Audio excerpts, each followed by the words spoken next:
Good morning, everyone. I'd like to call the meeting to order and acknowledge that we're in Treaty 1 territory, the home and traditional lands of the Anishinaabe, Ojibwe, the Nunu, Cree, and Dakota peoples, and in the national homeland of the Red River Métis. Our drinking water comes from Shoal Lake 40 First Nation in Treaty 3 territory. My name is Lynn Nesbitt, and I'm chairing today's panel. Joining me on the panel are Mr. Bill Moretsky via Zoom and Mr. Doug Marks to my right. The secretary to our board today is Mr. Jaswinder Kumar, and our assessor is Mr. Jeremy Pohl. We'll be hearing applications for revision of the assessment roll in accordance with the Municipal Assessment Act and the City of Winnipeg Charter. The matters for which revision is requested have been described in each application, and we will limit discussion to those matters. The statements that are made at this hearing are sworn testimony, and anyone speaking to the matters must be sworn in. Be advised that comparisons of assessments of properties are not considered evidence of market value by the Board of Revision. The Board of Revision is appointed annually by Council and is independent of it and the City Administration. It makes its decisions on the basis of the evidence provided at this hearing and issues a written order that will be mailed to all parties as soon as possible. Please note that the board's decisions with respect to an application may be appealed to the Manitoba Municipal Board if the matter pertains to assessed value, or to the Court of King's Bench if the matter pertains to the application of exemptions from taxation. Should you wish to appeal, information on how to do so will be included with the board's order. With respect to the hearing process, I will confirm the points of appeal with your property to be addressed with each applicant following the swearing in. We will then have the assessor's testimony followed by questions that the applicant may have, and then the applicant's testimony followed by questions. Each side will have an opportunity to summarize if they wish. Once all of the evidence about an application has been brought forward, the applicant may leave. The process will repeat for each item on the docket today. The session will close after all the applications have been heard, and the board will deliberate in private and make its decisions. You will receive the board's decision by registered mail as soon as possible. As information, all public hearings are live streamed, recorded, and will be part of the public record. We will be hearing items 1 through 6 and 8 through 11 on our docket today. Mr. Kumar, please affirm the assessors and the applicant's testimony. Thank you, Madam Chair. Mr. Assessor, please state your full name. Jeremy Ryan Pohl. Thank you. Do you affirm that the evidence you are about to give at this hearing is the truth, the whole truth, and nothing but the truth? Yes, I do. Thank you. Marcelo Navarro. Thank you. Do you affirm that the evidence you are about to give at this hearing is the truth, the whole truth, and nothing but the truth? I do. Thank you. Good morning, Mr. Pohl and Mr. Navarro. Before we begin, are there any preliminary issues that need to be raised? Not on this appeal, no. Mr. Navarro? No. Nothing? Okay, thank you so much. All right, then, we will begin with item number 1 on our docket, file 22-4351. Mr. Pohl, when you're ready, you may begin, please. Sure. File number is 224351. The address is 220 Portage. Apologize for misspeaking there. Business ID number is 25056. It is Royal Bank of Canada, Royal Bank. The annual rental value is $660,540. The total area of all the premises is 34,893 square feet, and we have an overall ARV of $18.93.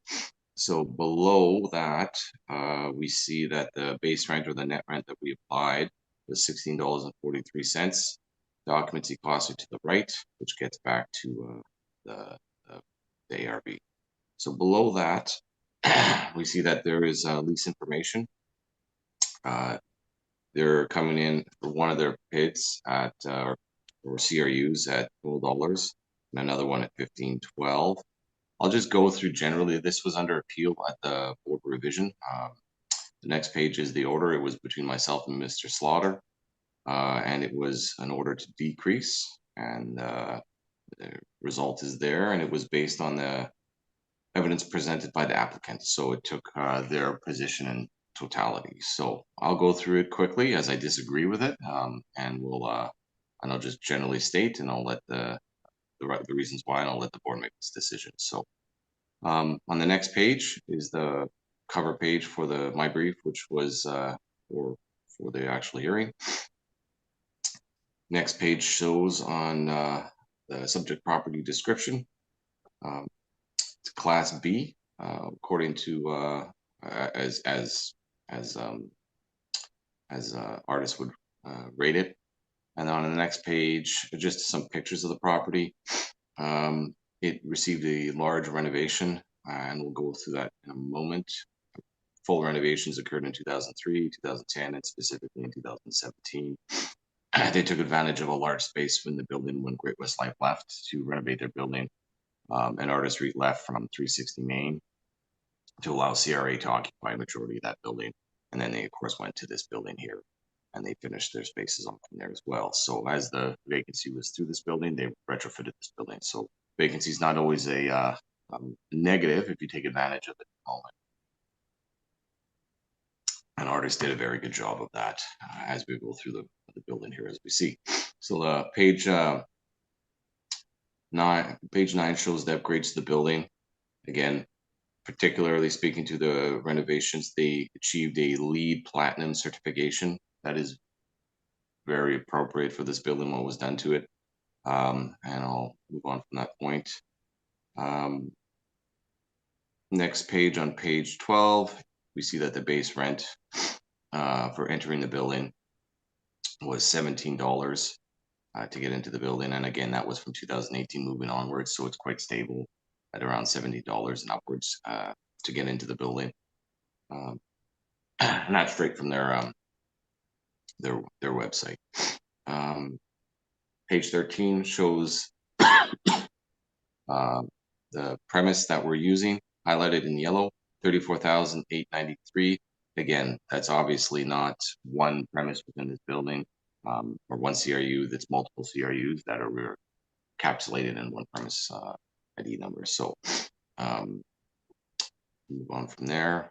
The next page over is a write-up indicating that they highlighted in blue is a 17-story office building at 220 Portage, which earned a LEED Platinum for existing building certification in 2013, becoming one of the province's most high-profile green building projects and showcasing how an older building could be retrofitted to maximize performance and efficiency. So generally what you're seeing is, because they invested the capital within this building, and it's a highly efficient building now, obviously it's got a LEED Platinum certification, that you'll effectively be able to get a better net rent. Meaning, if your cost certainties are greater for your tenancy, you can charge a greater net rent effectively, and that's what you're seeing play out within the building. So on the next page, 15 onwards, is photos of the property.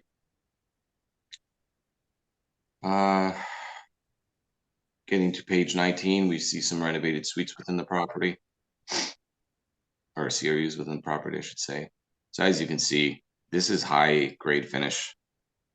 It's done quite nicely, and they took advantage, as there was about a 60% vacancy at one point in time, and Great West Life left. There were an anchor tenant within the building, that they renovated the spaces as you go along. So as you go through the rent roll, you'll see some significant rents, and I'll touch on that once we get to the study that I'll reference. So the next permit over, or I should say the next few pages over, on page 24, highlights the permits that were done on the property, particularly the ones in yellow, which would encapsulate closer to the renovations that we were speaking to. So, and I apologize if I cough a little bit throughout today, because I'm going to. The next page is over, or the INE that was sent in lieu of an INE response. Well, they did send a COVID questionnaire back. It's indicated as moderate impact, but they did send their complete financial statement in, starting on page 29. And we went through this in quite detail with Mr. Slaughter. The next page is over. Ours page 57. sorry, page 31 and 32 and 33. This highlights their occupancy within the building. They're in at $12 on the mezz. They're in at $25 for the main bank area, and they're in at $12 again for unit 1500. On the next page over, you see the step-ups that are in place, and the rents that will roll forward, so to speak. On the next line below, you see the per unit can't read, for unit 100, it's 12,783 square feet again for $12, and indicates what it indicates on the next page for the step ups there. So next page over from that, and again, that's just the Royal Bank space. So the next the next page over is just again leasing information. Then they indicate that it's at $18. So as we move forward in time, you see that on page 35, they're asking $18. Get into the building up from 17. And then they just go over again what was renovated within the building. And that the vacancy was again falling as the market was being absorbed as artists did occupy a portion of that space. There was some absorption in there, and we'll get to that once we go through the comparables. So starting on page 39, this was the major issue. What I saw, we had multiple orders indicating we don't look at tenant inducements. We don't include that. We don't discount rents from that. We don't account for reduction in market value. This has been a big problem.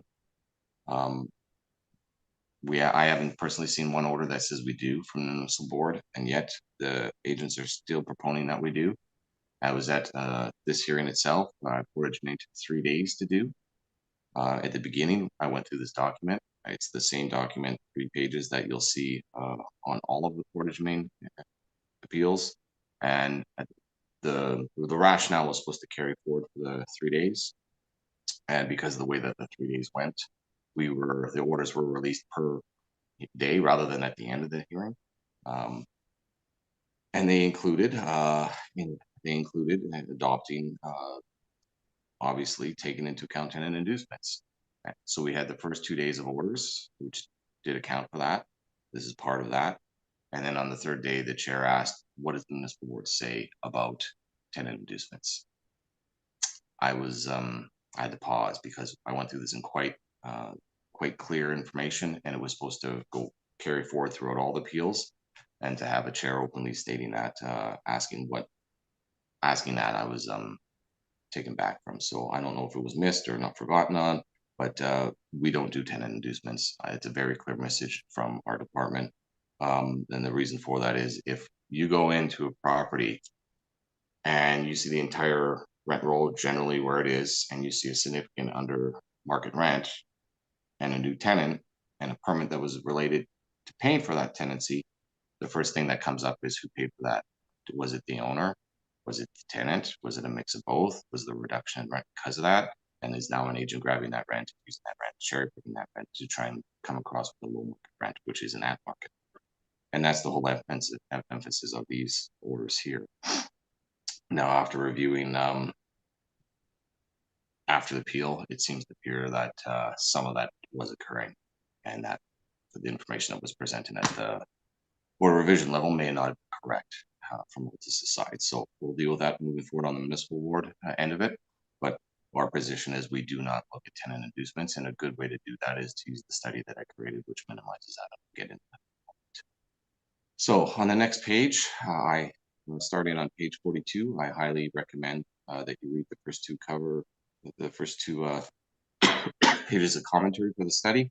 It highlights any questions I pretty much raise in my mind and already answers them. But as far as tenant inducements, again, referenced on the first page, we do not include tenant inducements, and if the study is used correctly, it helps minimize them. There's no way for me to redact out every single one.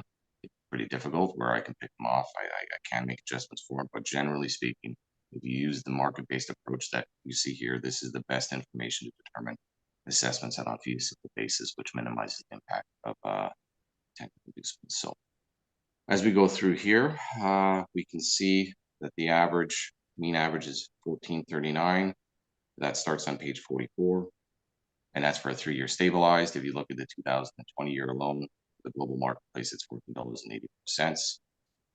So with that speaking, it's a better than average building. It's a LEED Platinum. You're going to be able to get a higher rent here because the tenants are going to be able to pay less per cost per square foot. That's the whole purpose of attracting tenancies like this and doing what they did to the building to situate themselves to absorb the marketplace with appropriate lease information in place and secured costs. So as we go through here, we'll go through the subject property. The subject property is on page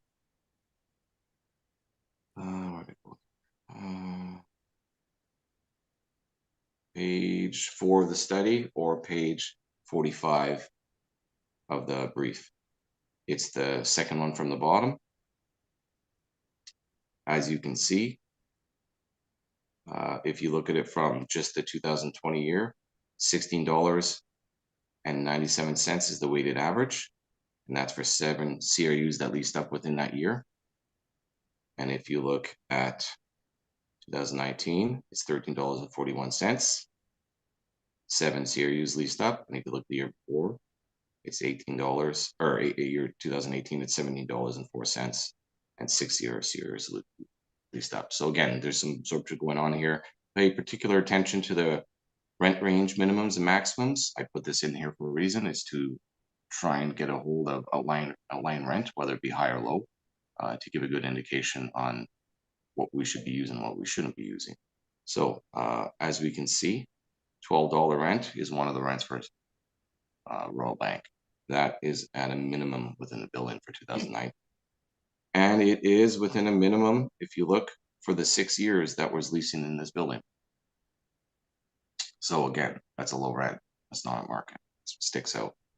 So when we look through here, we have the average stabilized rent inclusive of the Royal Bank rents were at $15.49 for the 3-year stabilized. I looked at it from a 3-year stabilized perspective because if I'd be sitting up in this board, I'd be doing a 3-year stabilized on this building most likely, and looking at that as well as market-based comparables. So having said that, let's go over to see what they were advertising for the number of years as I was speaking to, starting on page 7 of the study or on page 48 of the brief.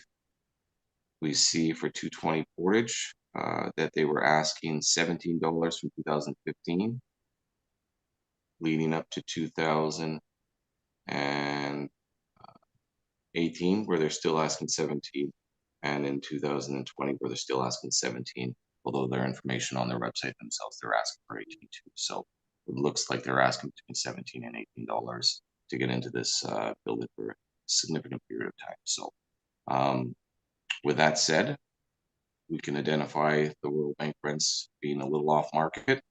And our position was we shouldn't be using tenant inducements to reduce market value.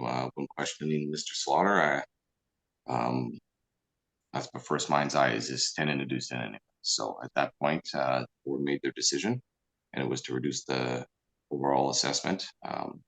You have after that, you have sorry, I didn't touch on this. I should though. Starting on page 50 of the brief is Altus's position at the board, and we can go to page 53 or 8 of their study, which highlights what the board is, what the description is accurately. But then on the next page, it indicates significant tenant inducements were offered, and anything above $17 was inclusive of tenant inducements. So it seems like that was a sticking point that the board adopted. And then you see from the rental comparables that are on page 55 and the workup that they have on page 56, the rents that were in place. So with that, you have the totality of our argument as well as Altus's position at the realty hearing. So my view is that it shouldn't have been reduced respectively based on tenant inducements. But on the same time, I'll respect whatever decision happens. Thank you. With that, I'm open to questions. Thank you very much, Mr. Poole. Mr. Navarro, do you have any questions for Mr. Paul? I do. Mr. Poe, you mentioned that a very large tenant left the building, correct? Yes, Great West Life. Okay. And the CRA came in their place and occupied those spaces, is that correct? No, to be clear, 220 Portage is where Great West Life left. They took over from Agricor some years ago. And they took over that space. They left from 360 Main. Artist REIT left and went into 220 Portage. Artist REIT owns both buildings. They left the higher income earning building to occupy the lower income earning building to allow CRA to occupy 360. Okay, so CRA is in 369. Yeah, they're not in 220. Okay, Done. and you mentioned that there was a significant amount of tenant improvements done to this building. What in particular was done to the RBC space? Like I was indicating, Rod was indicating there was a significant amount of tenant improvements done. So my question at appeal was what was done. I brought in the permits. I want an explanation. I didn't get much. So. Okay, and you note that there is a lease that was signed, which was an arm's length transaction, which Mr. Slaughter came in here and said that it was an arm's length transaction, correct?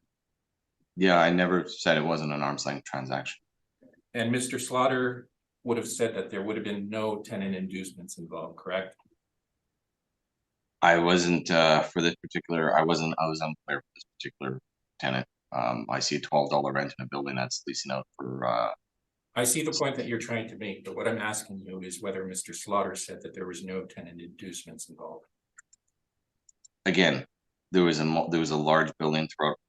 There was multiple series. We were in multiple tenancies. I don't particularly remember for this particular tenant whether all their space occupied was under tenant inducement or not. So that's my question that was going to be asking yourself today, but we can address it now.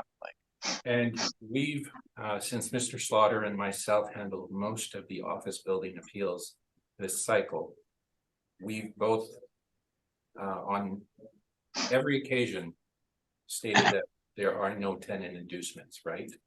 Is that correct? For we've gone on public record. We've clearly stated that there are no tenant inducements involved in any of the rents that we've looked at where we've gone in, verified, spoken to the owner. well, I'm glad you mentioned that. I'm glad you mentioned that because I wasn't going to go there today, but I mean, I guess I will. In particular, the rent for CRA, which is a third of that building. I grilled or cross-examined Mr. Slaughter exclusively on it. He indicated that there was not that artist paid for it. After reviewing information afterwards, it indicated now, change of tune, that CRA paid $10 million to renovate that space. So that was a significant tenant inducement at $10 million. And we're still waiting to see the full lease information. That's at 360. You're asking me about comparables that there was none. Altus used OFA and OFB all throughout the cycle. One is right next to the other. So I'm questioning what's going on. So, I mean, I wasn't going to bring this up in this hearing, but since you're indicating that, you open the door. There is some issues with the rents that were being used, and I've exclusively looked at it to the tune of $10 million that I'm waiting to see what we paid for what. So it looks like Artist REIT for that lease, which is the largest lease that occurred relatively close to the reference date, that it was approximately $11 million paid by Artist, but an additional $10 million paid by CRA, which would exclusively play into why they're getting an $11.45 rent in a building that's rented between, $20 to $22 a square foot. Right. So in that case, when Altus comes in and says there's no tenant inducements, and then after appeal, wait a minute, yeah, there is. Sorry, I'm taking that at a grain of salt. So, but we'll adjust for that as we move forward with the appeals that we've filed. So. And with this lease, we're talking specifically about RBC. How long has RBC been a tenant here? Bear with me.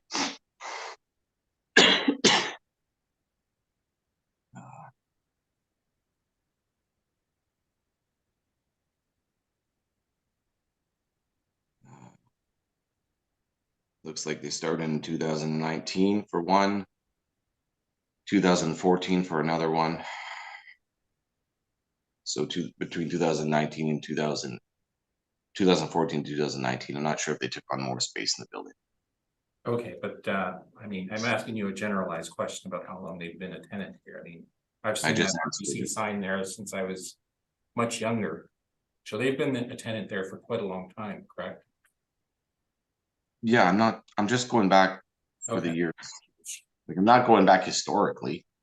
My view for this particular well, I'll wait till I get to questions. Sorry, I apologize. I don't want to ask a question when you ask questions. Okay, those are my questions. Thank you, Mr. Navarro. Mr. Moretsky, do you have any questions for the assessor? So this premise is the main floor of this building? Yes, the bank area is the 25,000 square or $25 square foot rate. Okay, and you made note of Nate. Sorry, did you finish your answer? Yeah, no. If you look on page 31 of the brief, they occupy units 10, units 1600, 300 mez. So it encapsulates more than just the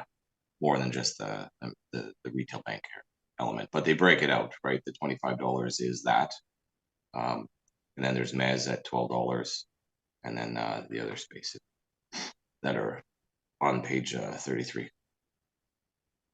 You made note of. Sorry, yeah, thanks for that. Second question, you made note 2 times about the area being LEED certified. Yes. And I think you implied that meant that the rent, they could charge more for the rent because their costs of running the area, maintaining the area would be cheaper. Is that what you? Well, it would be cheaper, but it'd be more secure. If you're paying it on a net rent basis, meaning you're paying all the costs, when you have that security to your tenant to ensure that those costs will be lower, and you walk into a LEED platinum building, that's what you'll get. So it's not just a marketing tool. There's a reason why property owners are investing like this, is to secure tenants that will pay. And as a tenant, you want to ensure that there's security within the building that you're occupying, that your costs are going to be relatively what you would expect. And obviously at a LEED platinum, The cost would be less though than normal. Pardon me? Platinum. The cost would be less than normal though with the LEED platinum. Well, it would be less than a building that's like silver or lesser than, right? So. Because I also noticed that you still have the same standard costs, occupancy costs in there. Yeah, that's correct. How do I phrase this the right way?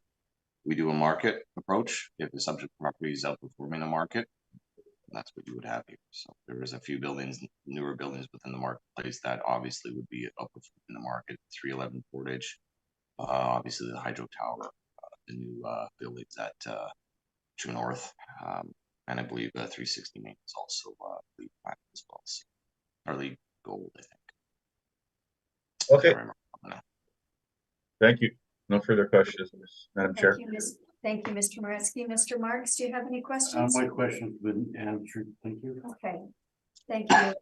I do not have questions, so Mr. Navarro, please. Okay, we are looking at 220 Portage Avenue, and you can see a picture of that building outside. The outside of it on page 2. A premise description on page 4. And the analysis on page 5. And this is, again, this is the same rental information that we included in the realty brief. In that realty brief, we would have used the actual rents that are in place, and you can see them at the bottom of page 6 in the chart there. There's unit 10, unit 100, and the mezzanine area. We've included, we've included the actual rents that are in there. They combined equal a rent of $14.90 per square foot. And that gives us an income of, a premise income of 520,012. For which we add the occupancy costs. And that gives us a rounded value of 607,140. And again, in the appendix, we've included the income and expense statements that were submitted by the owner. And I believe also the decision at the very end. So I'm open for questions. Thank you, Mr. Navarro. Mr. Pohl, do you have questions for the applicant? Sorry, yes, I do. Just a quick question. This is the business assessment appeal. Obviously, it's just for the space occupied by Royal Bank. Is there a reason why Altus didn't include any pictures of the actual space? Again, I would have thought that this would have been it is a de novo hearing, but again, this issue was already argued at the realty hearing. I don't have any pictures of the site because I haven't been in it. So I couldn't have included any pictures of the actual building. Do you know if the space is occupied by Royal Bank? Were any of them renovated? Or any of I them do not. If you look at the lease information for as far as on page, sorry, I lost it here, starting on your page, I guess it's your page 25 for Royal Bank. Correct. Can you explain why the mezz is going down in rent? If you look at 2014, they're paying $14. If you look at 2019, they're paying $12. Seems like there's some fluctuation within the lease for this CRU rates other than the actual bank space. They stepped the rent down, if that's what you're asking. And that's, yeah, what would be the reason for that? Typically, you don't see that within a marketplace. You do see step downs sometimes. In a market. I've seen that myself, so they do happen. I can't give you the exact reason. But again, this rent is in place, I believe, until 2026.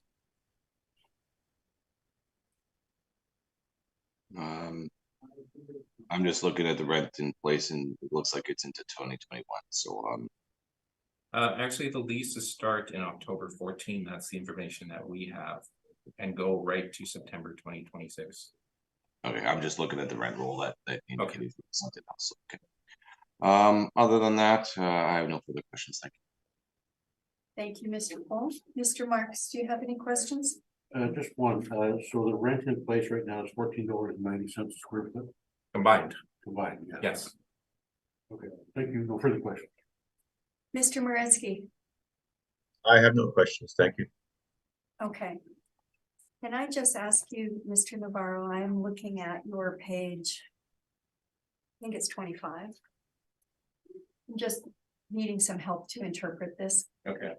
I see some, does this relate to the entire 34,893 square feet? Various pieces of it? It is broken up into two sections. I believe Okay. there's two, you will find two leases there for, Okay, or two, I guess, yeah. okay, so can you show me where that is? I guess it's page 24 starts unit. I'm looking at units 10, 1600 and 300. Is that the space and the mezz, I guess? Okay. Is that the space? Is that the entirety of the 34? I'm just gonna open up the file actually, Okay, just so I can have yeah. a better look, because you can see that I didn't number the pages, so, but I do have them numbered on the PDF file. So we're looking at page 25.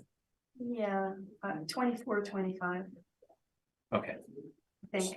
right, okay. So you can see there that there are units 10, 1600 and 300 and the mezzanine there. Correct, Okay. yeah. So that includes part of what's on here, Right. with the exception of 1600, Okay, because that's another file that we have today. okay. So Okay. it's separate from this Right. 1600 I see is item number Right, 3. and the Got next it. one that you'll see is unit 100, which is 12,783 square feet. Okay. Okay, so if you want to summarize what we're looking at right now, we're looking at units 10, which is 777.92 square feet. Unit 100, which is 12,783 square feet. The mezzanine, which is 14,318 square feet, and that adds up to 34,000. 893. Yes, Okay, so then, looking at page 25, I guess. okay, And this is now going through the date from, it's the lease, I guess, and the rents, right? right. Okay, so I see some starting at 2014 for unit 10 and the mezz. And some starting later. They all go to, there's nothing past 21. No, there isn't on this 2021. statements, but there are previous statements which actually show a further date. We can So, go by that though, 21. okay. And so this is the amount that is being charged currently. Correct. Or as of that reference Yeah. here, yeah, okay. And if I look at the mezz piece. It goes for, I'm on page 25, so just for that reference. It goes $14 a square foot to 15 to 16 to 17, 18, down to 12. Yeah. And you indicated you do not know why, or you don't have the answer for why. I don't have a increase. particular answer, but it's not, I mean, I would say that step downs do exist. Why would a step down exist? I suppose that maybe they front load a lot of the rent at the beginning of it. And then it climbs down, as opposed to maybe gradually building it up over time. There could be several reasons, but I'm not particularly sure about this situation. Okay. And unit 10 goes from 25 to 26 to 27 Right. to 28. It's Yeah. doing the same thing. Yeah. 29 down to 25 again. Yeah. So why would they front load? I don't know exactly the particulars of this one. It Okay, is an arm's length transaction. I mean, so this was agreed to by both parties, so we don't see it as being anything other but, you know, again, arm's length and a market rent. okay, We'll note that when we combine the rents together, all together, and we're looking at 34,000 square feet, we're at $14.90 square, $14.90 per square foot. So, I think we are at market. okay. I have no additional questions. Mr. Paul, would you have any desire for summation?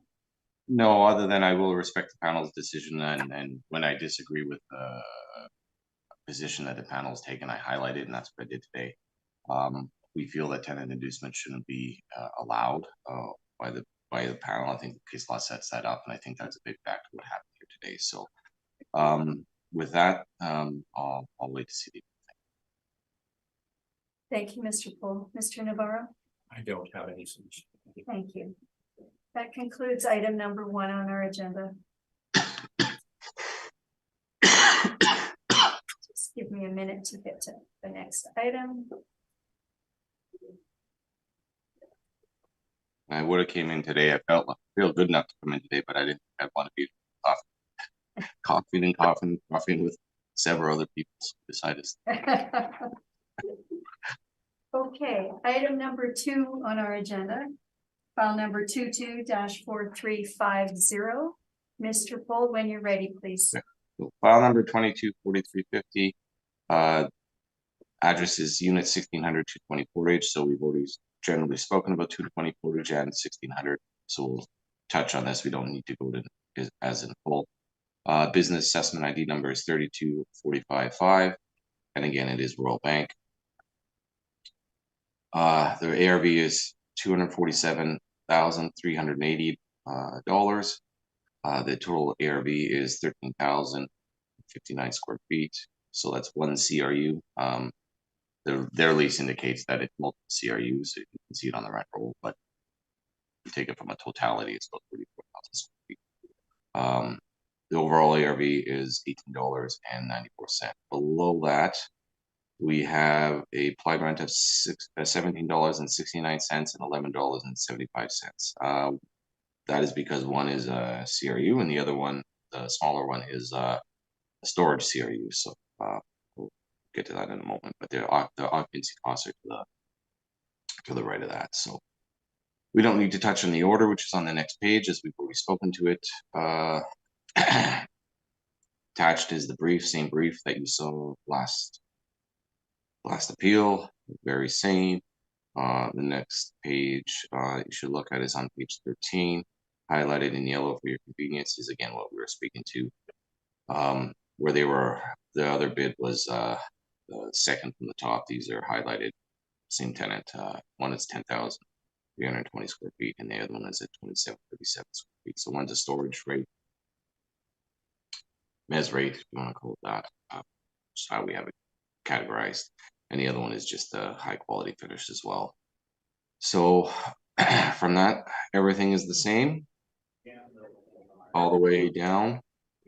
So there really isn't any other thing that I can comment on, other than if you look back at the brief towards the study that I did, which starts again on page 42. The performance of the building is quite strong. The only tenant in the building that's getting that looks like it's getting a discount here is Royal Bank. And we can see that for 20 CRUs, even with them at the lower rent, the average is $15.49 for the 3-year average. And if you look at isolating at 2020, you're at $16.97. So basically $7. So with that, I'm open to questions. Thank you, Mr. Cole. Mr. Navarro, do you have any questions? Yes, Mr. Cole.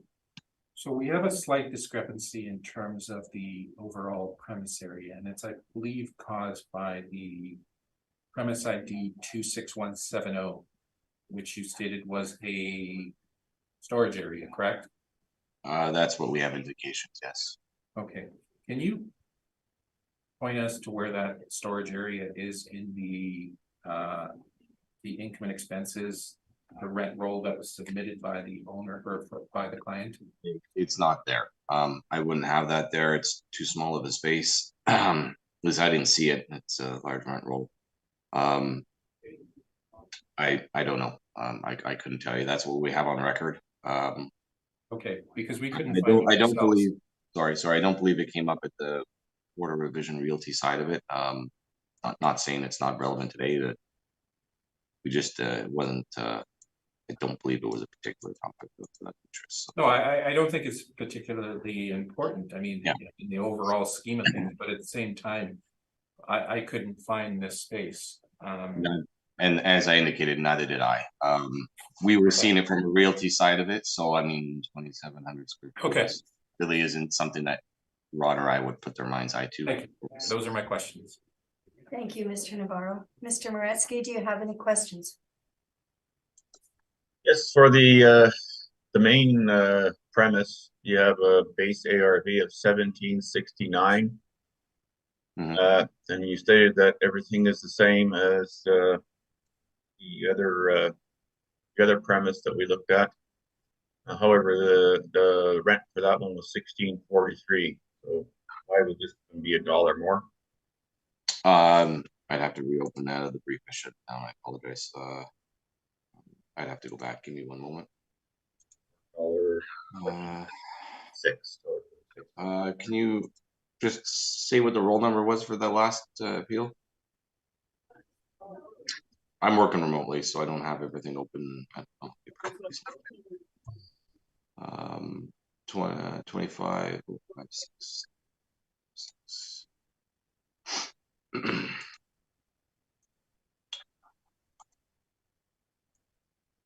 Well, anyways, the base ARV for previous roll was 1643.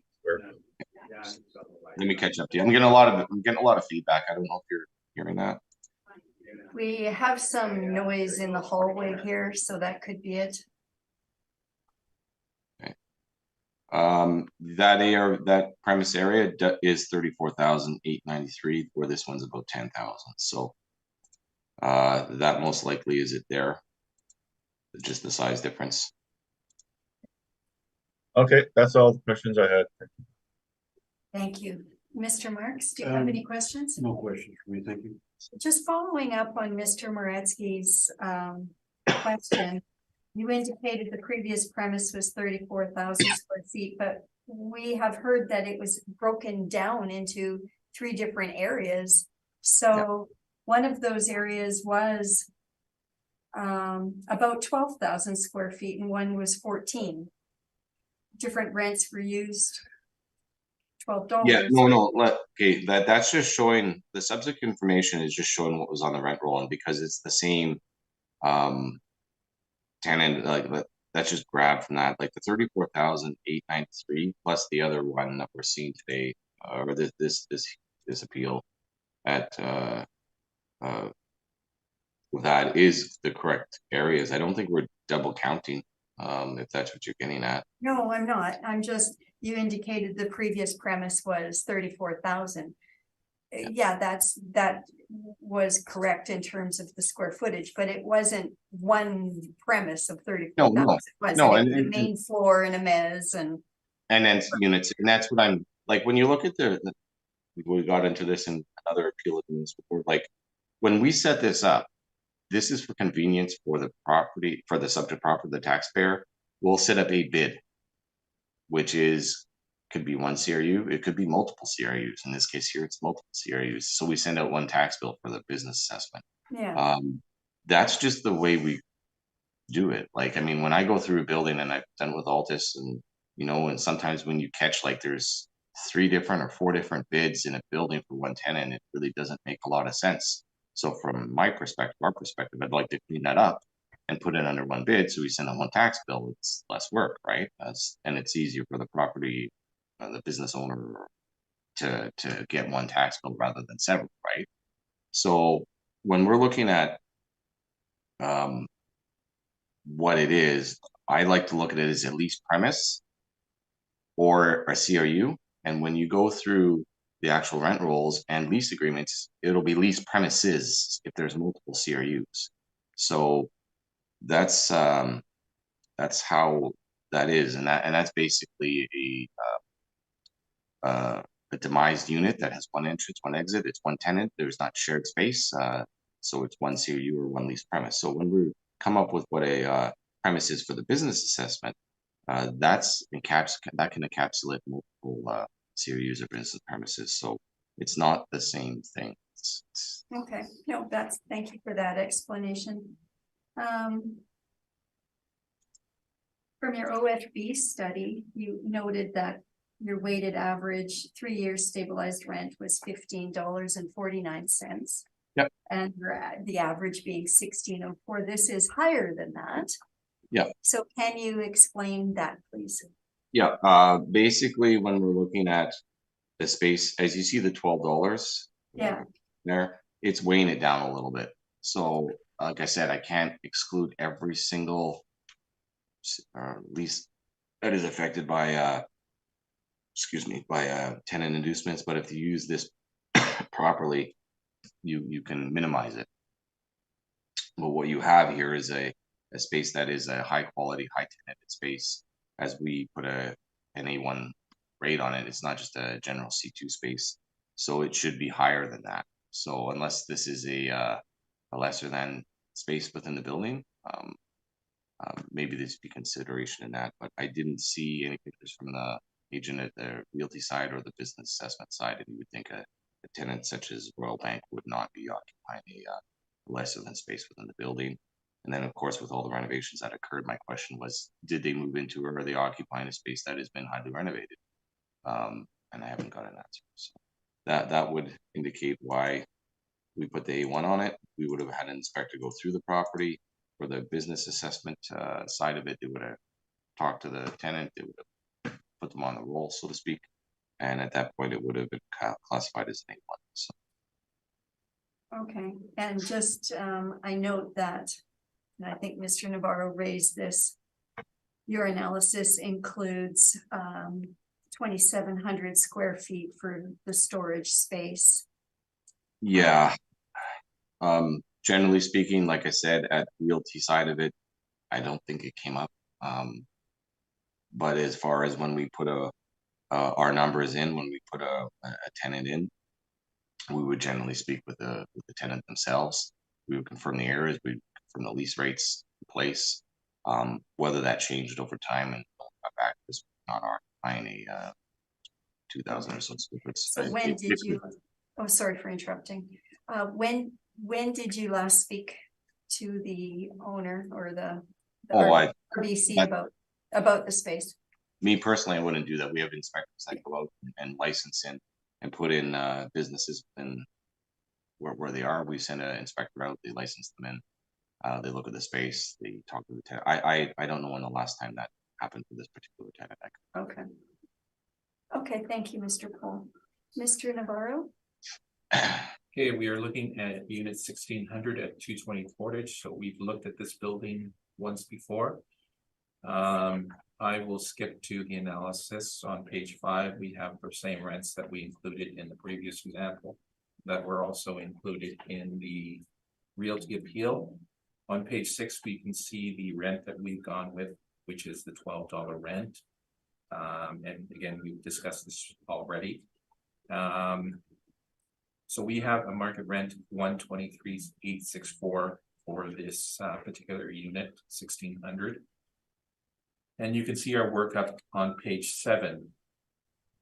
Obviously, what we're missing is the space that the assessor has noted as a storage space. And again, we're going by the information that we have at hand.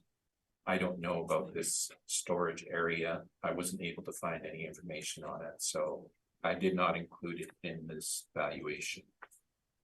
If you choose to accept the space, then you would probably add $39,000 to this valuation. But I can't add something that I don't see. So I've only included the actual section, which is 1600, which is 10,322 square feet. And you can see our rounded ARV at 149,640. In the appendix, you'll see the same information that we included in our previous example, which is the income and expense questionnaire that was submitted by the client, and also the board's decision. So I am open for questions. Thank you, Mr. Navarro. Mr. Poole, do you have any questions for the applicant? Yes, I do. Can you please turn to your page 25? It's not labeled, but I believe it's the image number 25 if you look at the PDF. It's the page 3 of their rent roll. Okay, I will just, if you give me a second, I will turn to the actual PDF instead.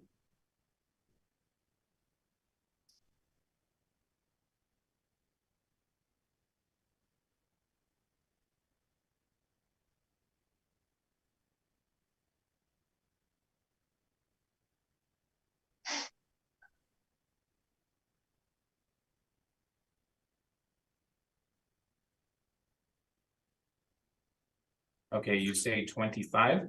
Yeah, I believe so. It's the one where it has the listing for all the units for Royal Bank, Okay. starting 2014 to 2019. Yeah. So from 2014, it's $14 for this unit 1600. 2015, it's 15. 2016, it's 16. 2017, it's 17. 2018, it's $18. And in 2019, it drops. So it's right at market, $18. We modeled a little under $18, and then it drops by a significant amount. Can you explain why? I can't explain the step down, but that is what we've gone with, which is the rent that's in place. It's $12. Now, to say that it's at market at 18, that's not really I don't think that's actually correct, because even your own study would say that that is actually higher than the market. So we're slightly below the market, I think. But that is again, this was an arm's length transaction. There's nothing for us to say that it isn't. So that's about all I can give you on that. Let me rephrase it a different way. Effectively, you're the owner coming here today through agency. You should know and not to know everything what the owner knows, the tenant. So you have not looked at the tenant agreement. You haven't looked at the lease agreement. You have no idea I have why. not looked at the actual lease. I have looked at the actual rent roll in this Okay. case. But we've already addressed these issues in the realty appeals, so I don't know why you're saying that I haven't done my due diligence. I've done exactly what Mr. Slaughter did. Okay. I'll leave the rest for some. Thank you very much, Mr. Poole. Mr. Marks, do you have any questions for the applicant? Yes, just one, the unaccounted for 2,737 square feet. Where is that? I didn't find it. The assessor should know. Mr. Assessor. Oh, you're on mute, Mr. Poole. Sorry, I think I clarified earlier in questioning that I couldn't find it on the rent roll, and that may have been at one point in time, but I have no information as other than we had it under at the time that we would have went and licensed in. It would have been there. Whether it's still there or not with the renovations that occurred within the building, I'm not sure. It wasn't a particular issue that I believe came up at Peel for the realty side of it. So I don't have an explanation. Okay, thank you. No further questions. Thank you. Mr. Moretsky? Okay, so you, for those 2737, if you're saying if we wanted to add it in, it'd be $39,000.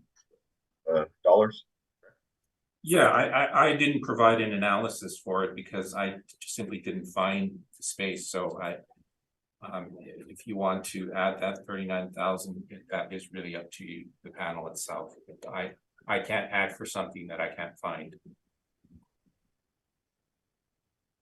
Okay, no further questions. Thank you.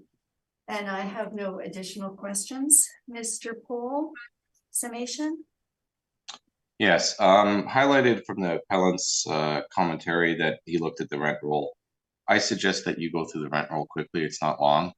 Particularly focus on the rents that are in place at around the reference date.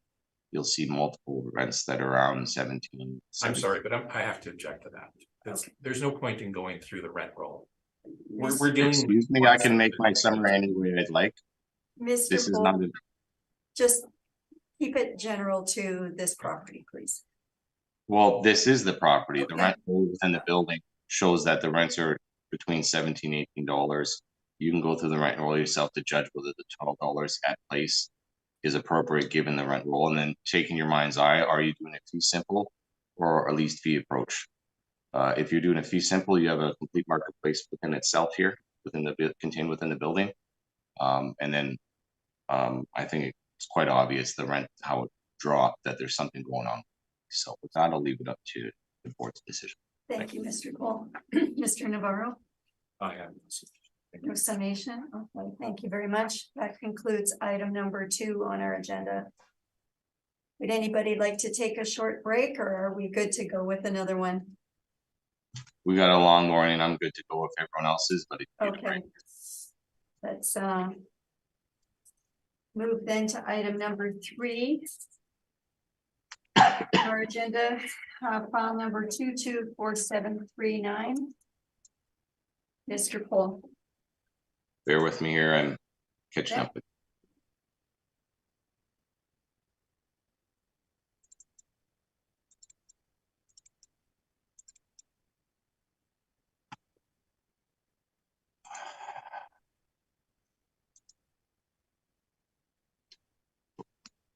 File number 224739, unit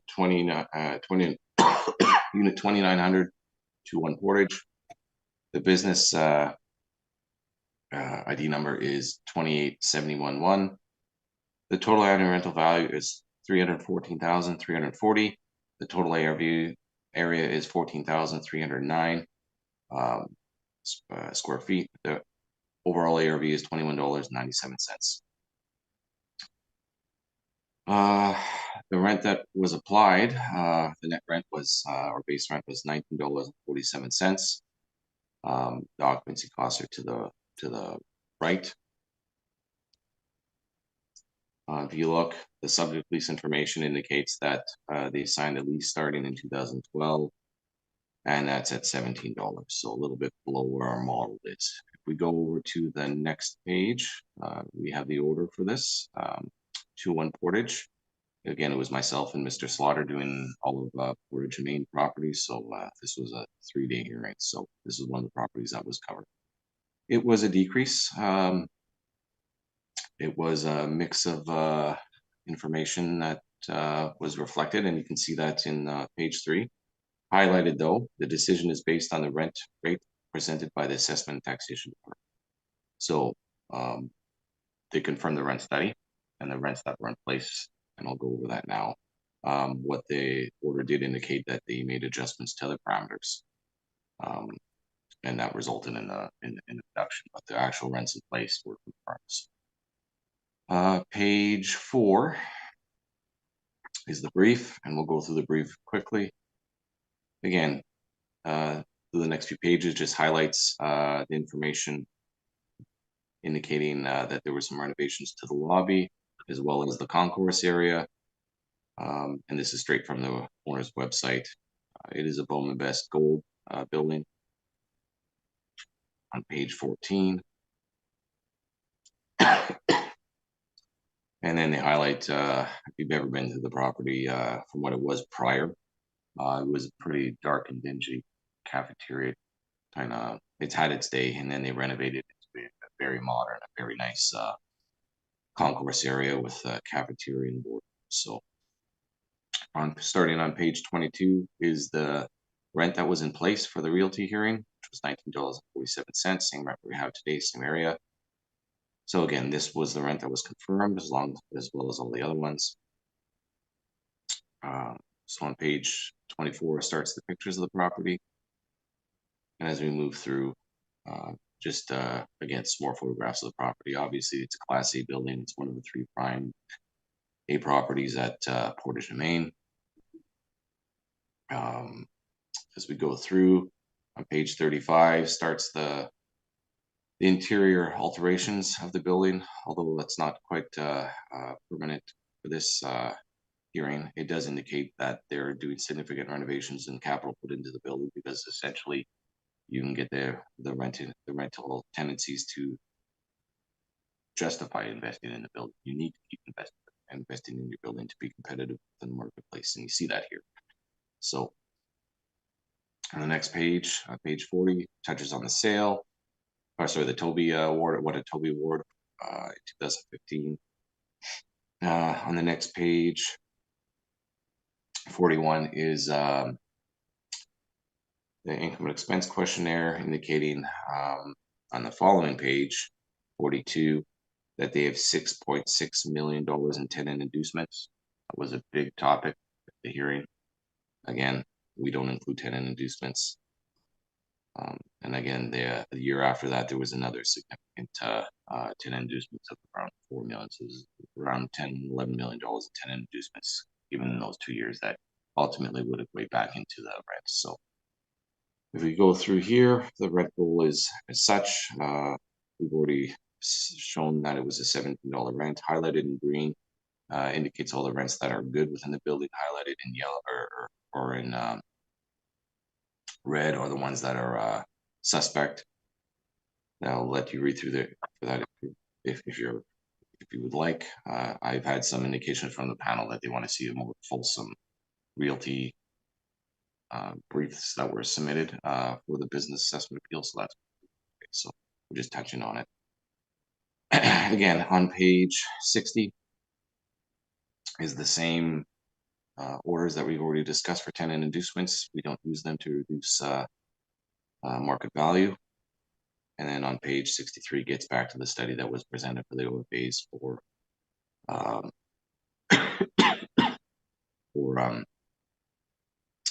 the market study that was done. So same commentary on first 2 pages. Again, I encourage you to read it. I won't go through it word for word. But on page 65, we see for the global marketplace, it was $19.94 weighted average.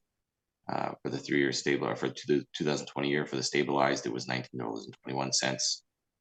And that again encapsulates 152 CRUs that leased up. So we have the totality of the marketplace looking back, and we're not just relying on a small sliver sample. We're showing you the marketplace. Whether you agree with it or not, you're seeing a complete marketplace. And then we're going into more fulsome detail on each individual property, where you can review each individual property for 6 years. You have all the data. This is all the data that I can bring in to show you, and you can use it at your will. Whether you choose my position or you choose the different position, you have the full marketplace information presented to you. So below that is obviously the stabilized graph, which gets back to the $19.21 in a median average. Won't go any further into that. If you look at page 4, is 2-1 Portage. We see that the average in 2020 for 11 CRUs was $18.43, and over the 3 years leading up for 45 CRUs that leased up, it was $17.87. So with that, we can then cross-reference against what the property owner was marketing their spaces at. And you see on page 67 that 2-1 Portage was being asked for $20 throughout the 2015 to 2020 years. So we see that they're getting a little less than what they're asking, but it is still well within market at $18.43 for the 2020 year, and then $17.87 excuse me, within the 3-year stabilized.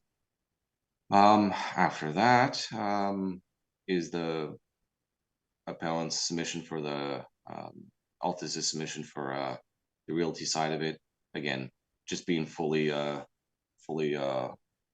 disclosing the information that was presented from both parties, as we're relying on no order, and I feel the order is justified. So these are the leases that were in place on page 72 that was used within the property. We can see that the rent roll on page 73 as such, and then the market information that was used, which was highlighted in yellow, unit 29 on page 76, which was the $17. So the board already made a decision that the rent information that we put on for this particular CRU, as well as the totality of the income stream, was confirmed. And with that, I'd ask for it to be confirmed again today, based on the same information being presented again here today. So with that, I'm open to questions. Thank you very much, Mr. Poole. Mr. Navarro, do you have any questions? No, I'm good. Thank you. No questions? Thank you. Mr. Moretsky, do you have any questions? No, I do not. Thank you. Okay. Mr. Marks? None for me, thank you. Okay, thank you, Mr. Poole. Mr. Navarro? Thank you. This is Reimer Express World Corporation, Unit 2900 in 2-1 Portage. You can see the description on page 4, page 5, the overhead pictures. This is the market rents on page 7 that we included in the brief, and the information relating to the rent that was in place at the time on page 8 at $17. So we've obviously used a rent of $17, which is the rent that's in place. 245,718 is the premise rent, and the occupancy costs added to that bring the rounded value to 281,880. And I am open for questions. Thank you very much. Mr. Poole, do you have questions for the applicant? I do not. Thank you. Thank you. Mr. Marks, None for me, thank you. Mr. Moretsky. I have no thank you. Okay, I did have some questions.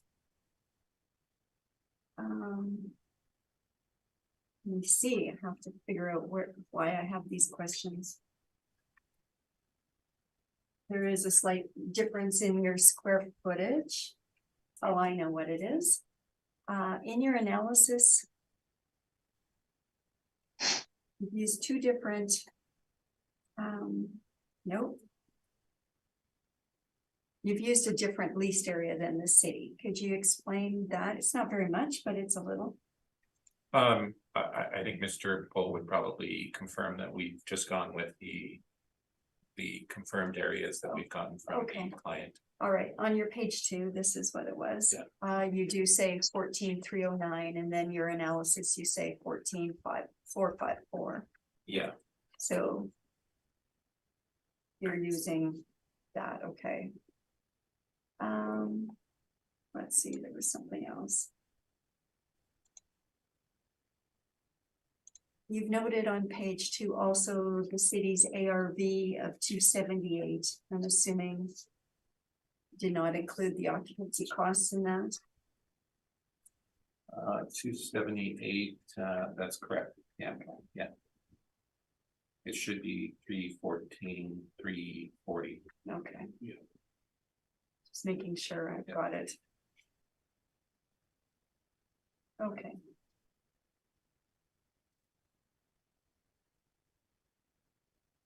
That is on the chart on page 6 though. Yeah. Or yeah. page 9. Page Yeah. 9, right. I was doing this last night, so you can see. Maybe I wasn't too focused here. Okay, I have no questions. Yep. Okay, that concludes item number 3. Give me a minute and we will go to item number 4.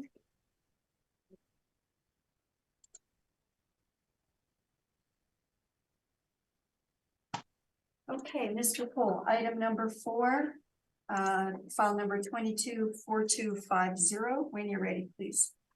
Thanks.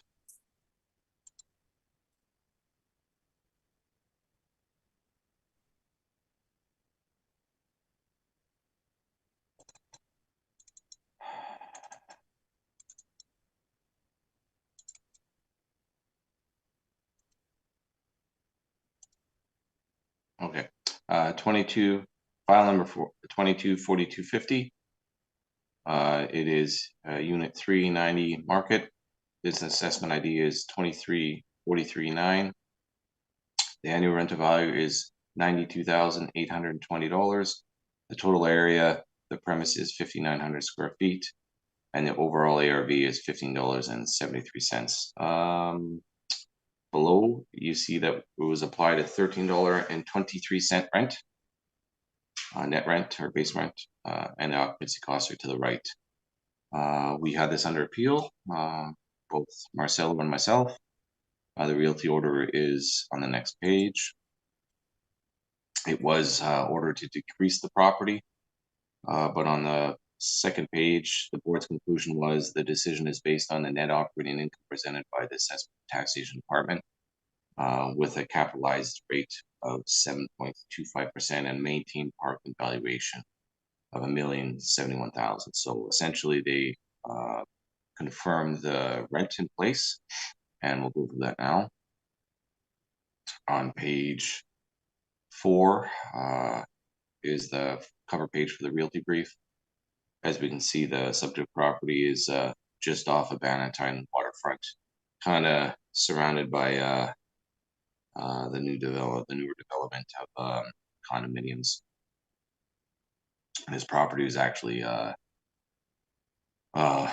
it was sold off, it was split, and there was another condominium to the north as well. So, comparables, the same comparables that were presented for the OFS marketplace.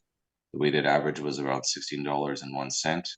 Average was $15.85, and the median was $15. And again, those are OFSs throughout the city of Winnipeg. As the OFS class, there's limited stock within the downtown. But we did follow that up with a similar marketplace with OFCs. OFCs are quite populace within downtown and tendency, if you're gonna be occupying an OFS, the same as you can be occupying an OFC in most cases.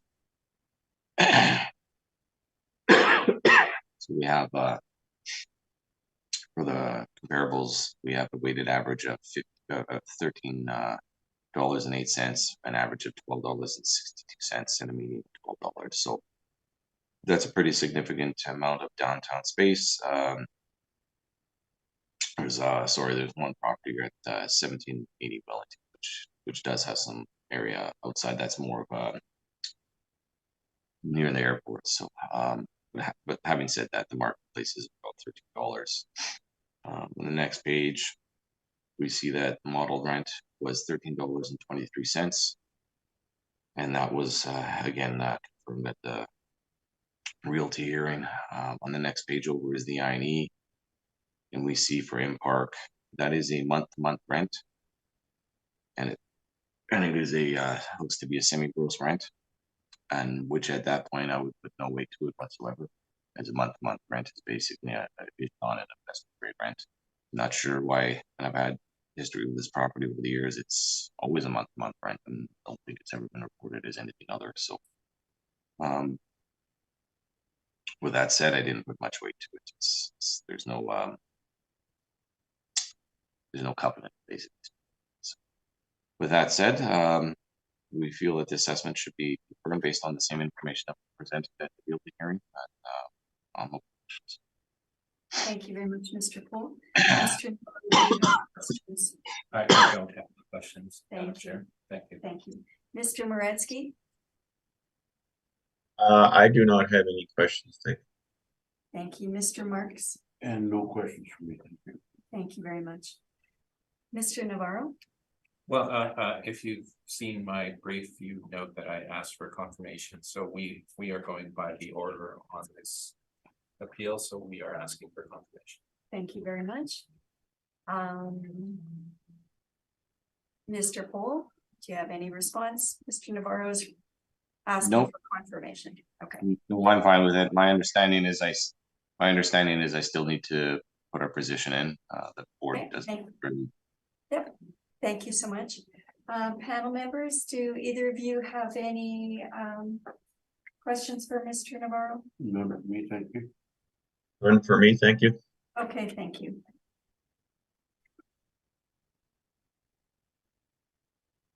Okay, let me just get to the next item here. Next item on our agenda is item number 5, file number 22-4249. Mr. Poole, when you are ready, please. Bear with me here. I'm playing catch up.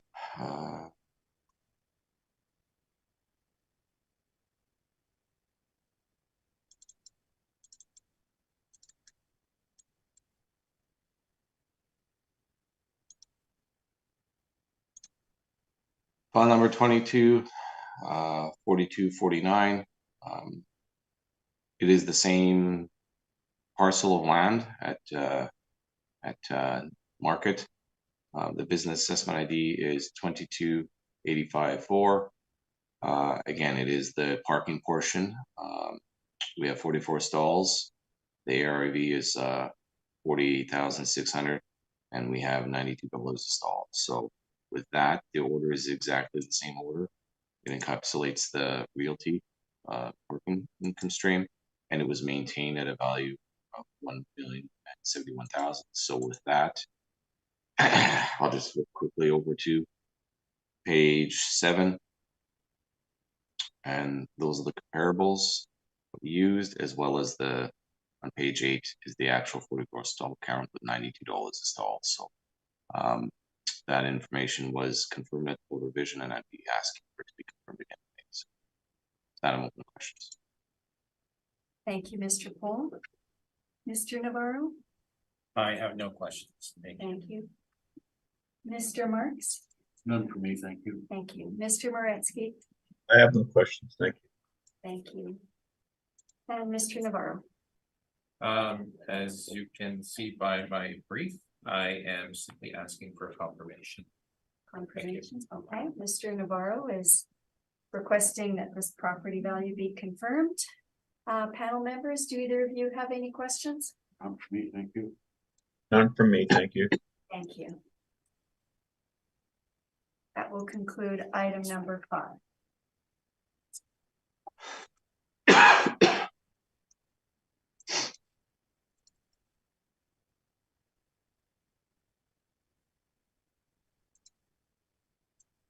Item number 6 on our agenda. File number 22-4179. Mr. Poole, when you're ready, please.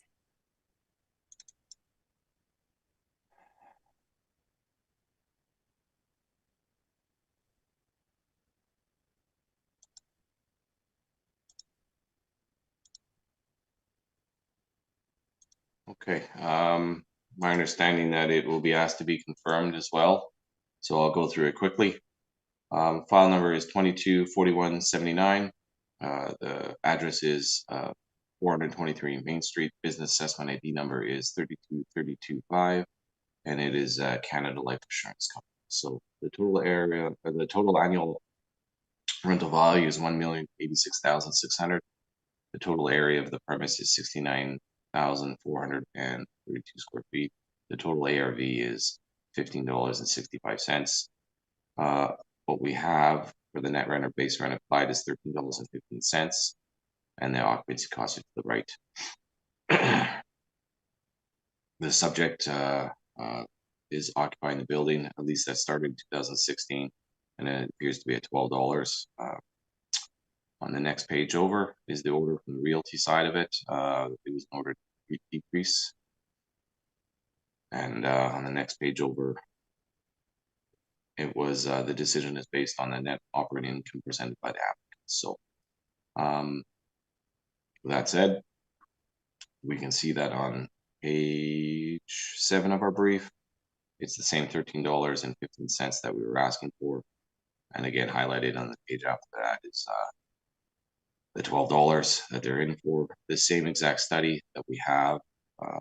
The OFB is presented here today, starting on page 9. And I'm not sure if the panel wants me to go through the study itself, or it's just I don't have to if it's being asked, so we can save some time there. Well, if you wish, you can highlight it just On page 16. quickly, or On page 16, at the very top, we see that 432 Main Street is highlighted in yellow for the information that you need to see. And it indicates that the overall ARV, or can't speak this morning, I apologize, I'm sick, I'm all congested. The stabilized 3-year look at it is $13.03. So with that, we're right at market. Without a moment of questions.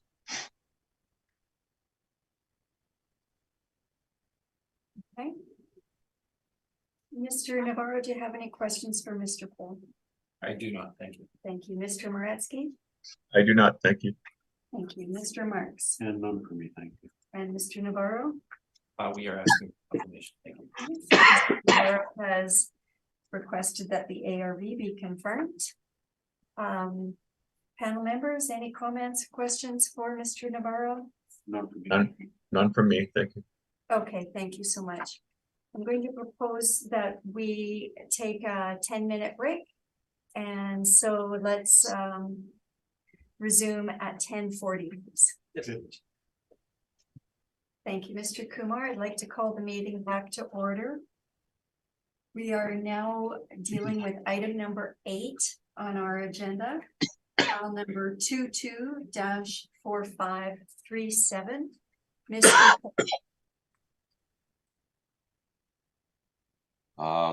I do have a preliminary issue for this appeal and the next appeal. I'll just read in the information at the top. File number 224537. The address is 870 Empress.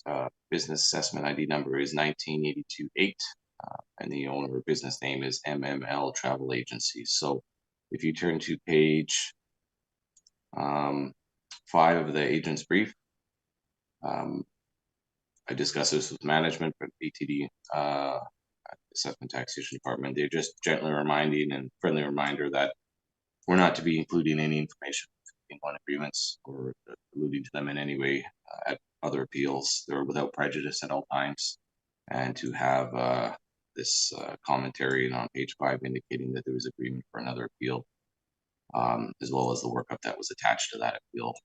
We do not want to see this moving forward, and we're asking for the board not to do anything to it. There's case law that sets this up and legislation that sets this up, so we're just making our position that we don't expect it to be continued on. So with that said, on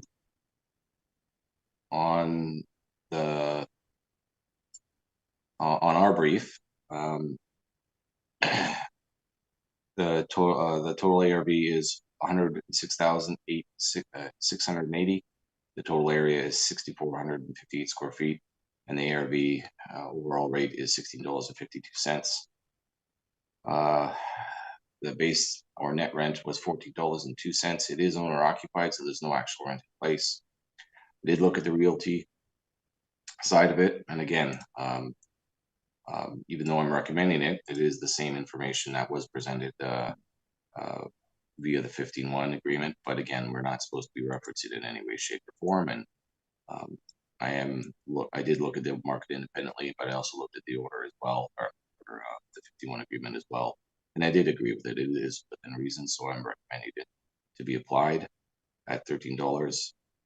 And with the occupancy costs associated, it comes to $100,099. Rounded down is $100,104. So if that's acceptable to the agent, I can get into the brief itself if you like. It's the same information that was prepared for the realty side of it. Thank you, Mr. Paul. Mr. Navarro? I'm good with that. Okay, and I note that 100,104 is not divisible by 12. Oh, sorry, did I get that wrong? Finance. Yours is. Oh, did I? I'm working on a 13-inch laptop. Cut me a break. Just, No, go ahead. some small numbers. Right. You're right. 13. So 8340. 83.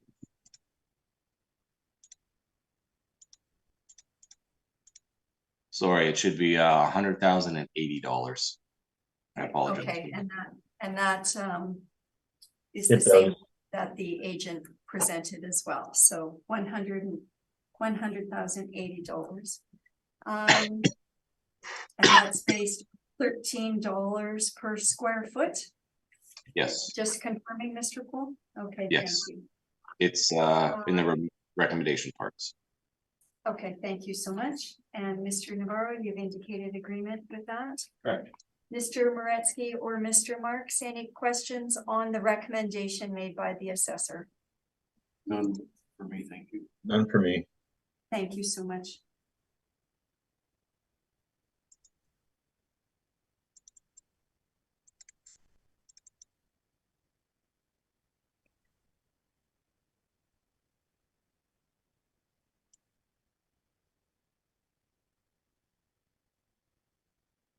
Okay, move to item number 9 on our agenda. File number 22-4555. Mr. Poole, when you're ready, please. Okay. File number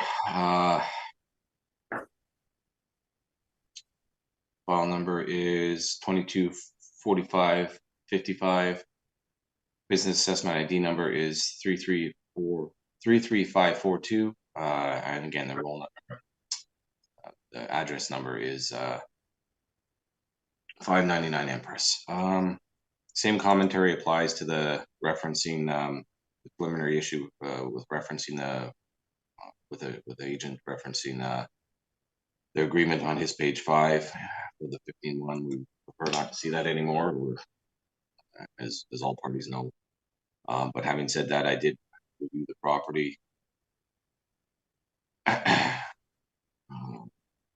Give me 1 second here.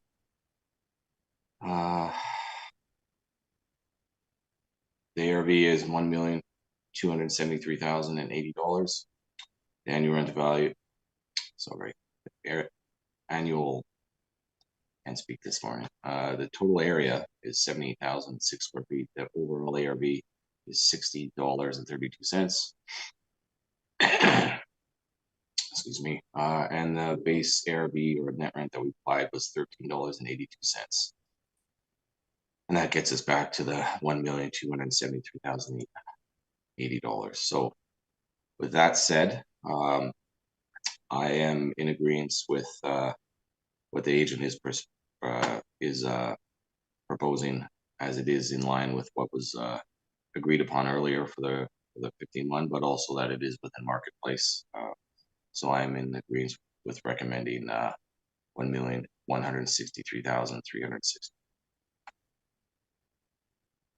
Thank you, Mr. Cole. So the recommendation is based on reducing the base ARV per square foot to $12.58 for a new overall ARV of $1,176,360. Right. Mr. Navarro, do you accept the recommendation? I do. Thank you. Mr. Marks, do you have any questions on the recommendation? Yeah, thank you. Mr. Moransky? I do not, thank you. Thank you so much. That concludes item number 9 on our agenda.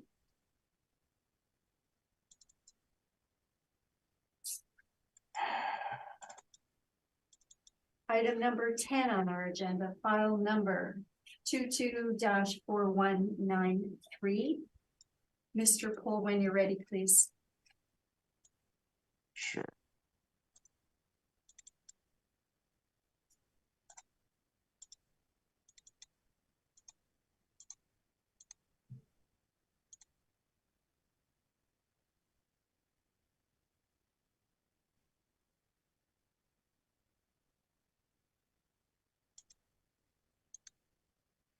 Bear with me for 1 second. I just have to review something quickly. Yep, not a problem.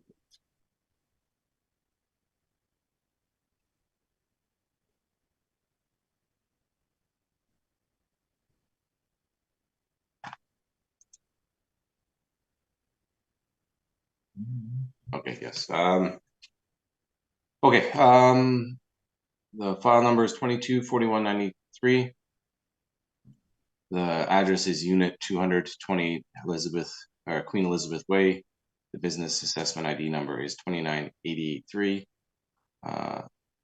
The ARV is 139,980. The total area, the premises is 8548, and the overall ARV is $16.38.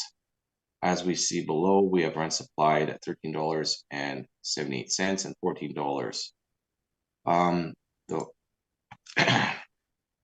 The order is attached next to the next page by decreasing based on the evidence presented by the applicant, by Altus. I was not able to review what Altus submitted just because I wasn't the agent or wasn't the assessor who handled it, but as well as I just couldn't find it on our system, so I guess it hasn't scanned in yet. So I do have the information that was presented by Mr. Cooper. I do agree with the information that was presented, but it does seem like it was a marginal decrease.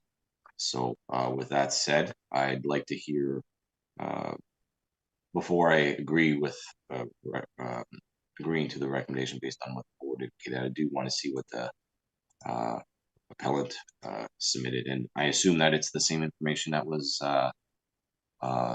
in the agent's brief here today. Can I just confirm that with Marcello?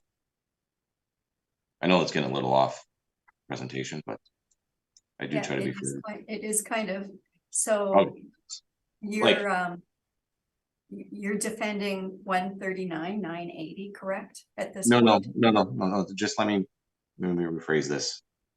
I would like to see what the appellant, and confirm that the appellant is put today is the same information that was presented at the realty hearing. And before I make a decision whether to recommend it or not, I still have to review that. I didn't get a chance to. So I do try and be fair and reasonable. That's why some of these I don't put what I'm recommending, because I haven't had a chance to hear it yet. So in this case, I would like to hear what the agent has to say. and present, and as long as it's within reason, I'll put a little bit of weight towards what the order was and what the position was. So it's just my analysis and review was incomplete because I never got a chance to review the realty side. Okay, I Sense. appreciate that you'd like to come to sort of an arrangement. Would you like a few minutes offline to speak to Mr. Navarro first before we go forward? That's an option. Sure. You know, the panel members can leave the room and you guys can have a conversation offline first. Or we do need to ask you some questions and then we'll get to Mr. Navarro's presentation if you want to do it that way. If you want to leave the room, make it easier because it should only be a couple minutes, if that's how you want to handle it. All right, I think that's all right, panel members. Are you okay with that? I'm fine with it. Yeah, Okay. All right, so we'll just adjourn for a few minutes and the panel members will leave the room. Thank you. I'd like to call the meeting back to order. When we took a short break, we were dealing with item number 10. 28 Queen Elizabeth Way, Unit 200. Mr. Pohl, I think you can resume with your discussion, please. Okay, so after review with the agent Marcello, I just want to confirm that the information that was presented was the same information at the realty side as is today, and it was. After reviewing the order, I'm fine with recommending what the order indicated for the rent side, anyways, as there's no significant difference in positions, so I'm fine with respecting the order. And there was nothing presented that would have changed in any way. So the requested assessment at 120,228 or 220 is reasonable, and I'll recommend it. Okay, so you're making then a verbal recommendation to reduce to 128,220. Correct. And that's based on a base ARV per square foot for both premise IDs of $12.50, correct? Right. Yes. Okay. Mr. Navarro, I assume you're accepting? Yes, thank you. Okay.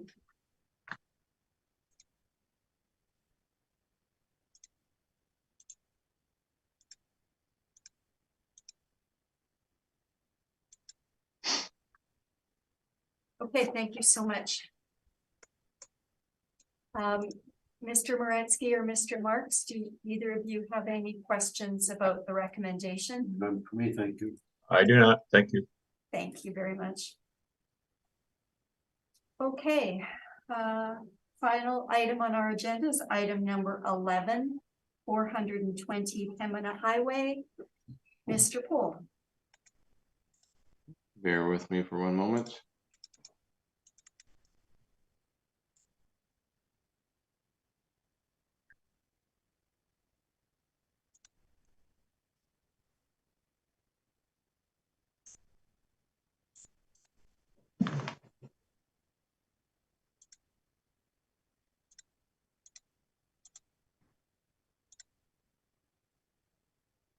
Okay, the file number is 224570. The address is 420 Pembina. The business assessment ID number is 24139. Yeah, the property is for Manitoba Public Insurance. They're the owner occupier. We have an ARV of 411,600.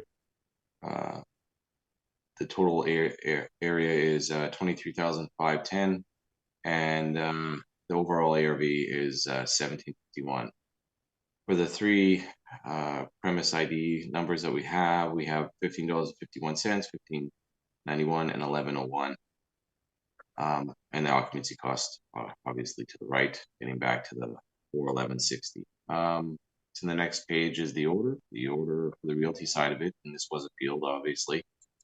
There was a decrease, but I had pause on this. I attempted to call, I think it was Mr. Reimer. He hasn't got back to me, didn't get back to me. Not an issue, as it's a short turnaround time for by the time I'm actually working on these to hearing dates, usually only a few days.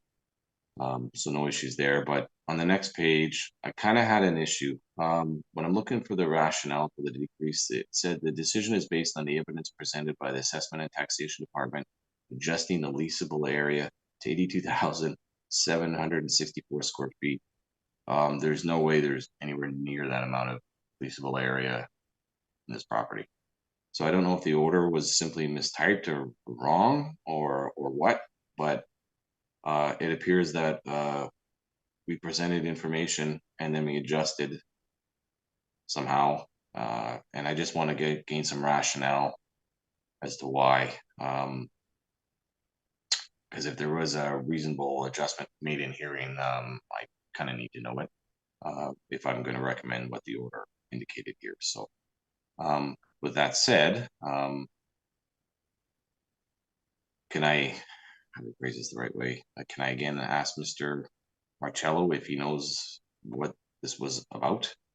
Sure. So, Yeah. I'm gonna ask the panel if we might be able to adjourn. Sorry, I'm seeing an 83,000 square foot leasable area or so, and there's only 23.8. Like the order doesn't make sense. I'm trying to be nice, but I think So- maybe some mistype something. I went over just before we consider this adjournment. I did go over the order, and the 82,764 square feet is actually the site area. Yeah, that's what I thought. It Yeah. matched. So they did, I believe they did mistype this order. However, I was able to actually work it backwards, and we can, if you would allow us You have another, you have another minute. 2 minutes, we could adjourn this and we Thank you. can discuss it. Thank you. Let's adjourn for 5 minutes then while you discuss it. Yes. Thank you. I'd like to call the meeting back to order when we took a short recess. Just before that, Mr. Poole was presenting on item number 11, 420 Pembina Highway. And Mr. Poole, if you would like to resume, please. Sure. So on page 3, highlighted in yellow, there appears to be an error in the wording of the order. Again, 82,764 square feet appears to be the site area. And when I looked at seeing the evidence presented by the Assessment Taxation Department and how the worded, I had to pause and go over with Mr. Navarro to ensure that we had the correct rationale. So it's no issue here. There was a bit of an error here. But after the reviewing, I'm fine with recommending Mr. Navarro his recommendation of 372,660. And that's looked at it with the correct leasable area and rent information, which indicates to be $13.35 a square foot applied to all 3 premise incomes orders, or as you see on the first page, premise ID numbers. Okay, so if I can just repeat that back to you, so I have it correct. You're making a verbal recommendation to reduce to $372,660. That's based on a base ARV per square foot of $13.35 applied to all 3 premises. Correct. And the square foot we are using is 23,510. Is that correct? Correct. Okay, Mr. Navarro. I agree. Okay, thank you so much. Mr. Moretsky or Mr. Marks, do you have any questions? I do not. Thank you. Okay, thank you. And just to confirm then in that Board of Revision order, it does refer to the site area of 82,764. It should have referred to the leasable area of 23,510. That's correct? Okay, thank you so much. All right, well, that's great, you guys. And so now we've heard all items on our docket today. And this hearing is now adjourned. So thank you, Mr. Poole, and thank you, Mr. Navarro. Thank you. Thank you, guys. Thank you. Have a great day. You too.